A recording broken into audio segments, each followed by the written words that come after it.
मित्रांनो, देशामध्ये नुकत्याच 5 राज्यांच्या निवडणुका पार पडल्या। या निवडणुकांच्या प्रचारामध्ये आपण जर भाजपांची भाषणं ऐकली असतील तर मग एक खास शब्द भाजपांच्या भाषणांमध्ये होता आणि तो शब्द म्हणजे डबल इंजिन सरकार। आणि मग हाच डबल इंजिन सरकार महाराष्ट्रामध्ये भाजपचा घात करणार का असा प्रश्न उपस्थित होतो। मग या प्रश्नाचं उत्तर शोधण्याआधी आपण डबल इंजिन सरकार म्हणजे नक्की काय हे समजून घेऊया। कारण मित्रांनो, आपल्या सर्वांना माहिती की देशामध्ये 2014 ला मोदी सरकार अस्तित्वात आलं, भाजपने केंद्रामधील सत्ता ताब्यात घेतली आणि त्यानंतर ज्या ज्या वेगवेगळ्या राज्यांमध्ये निवडणुका झाल्या त्या राज्यांमधील निवडणूक प्रचारामध्ये भाजपाई जेव्हा जेव्हा भाषण करतात तेव्हा जनतेला सांगतात की तुम्ही डबल इंजिन सरकार निवडून द्या। आणि मग डबल इंजिन सरकार म्हणजे केंद्रामध्ये भाजप सत्तेत आणि मग राज्यामध्ये देखील भाजपला सत्ता द्या। म्हणजे केंद्रातील भाजप सरकारचं एक इंजिन आणि राज्यामधील भाजपचं सरकार जर आलं तर ते दुसरं इंजिन म्हणजे डबल इंजिन सरकार।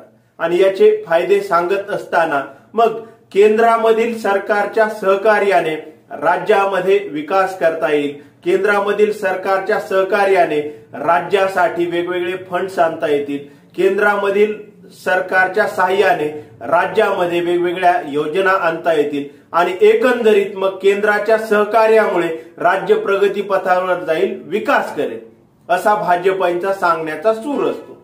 आणि मग मित्रांनो, हेच डबल इंजिन सरकार महाराष्ट्रामध्ये भाजपांचा घात करणार का असा प्रश्न तयार होतो।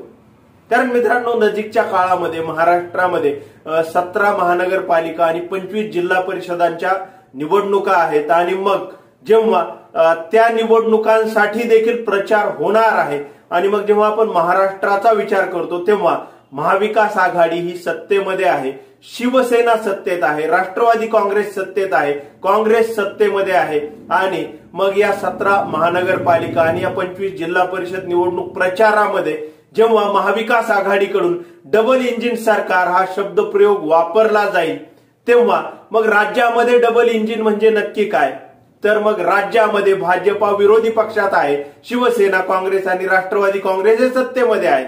मग 17 महानगरपालिका आणि त्या 25 जिल्हा परिषदा यामध्ये मग डबल इंजिन सरकार म्हणजे मग त्या शहरांपुरतं महानगरपालिका किंवा त्या जिल्ह्यापुरतं जिल्हा परिषदांसाठी मग शिवसेनेला सत्ता द्या, राष्ट्रवादी काँग्रेसला सत्ता द्या, काँग्रेसला सत्ता द्या।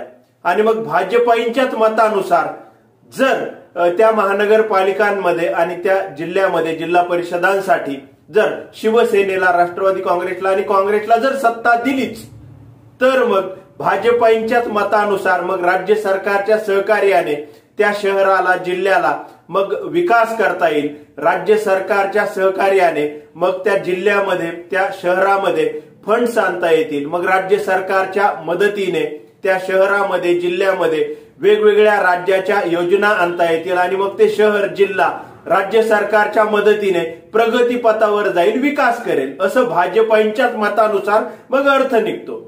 आणि मग याचा दुसरा अर्थ असा की या सर्व 17 महानगरपालिकांमध्ये आणि 25 जिल्हा परिषदांमध्ये मग भाजपांच्याच मतानुसार भाजपांना पराभूत करा, हरवा असा त्याचा अर्थ होतो। म्हणजे महाराष्ट्रामध्ये डबल इंजिन अशा प्रकारे होऊ शकतं।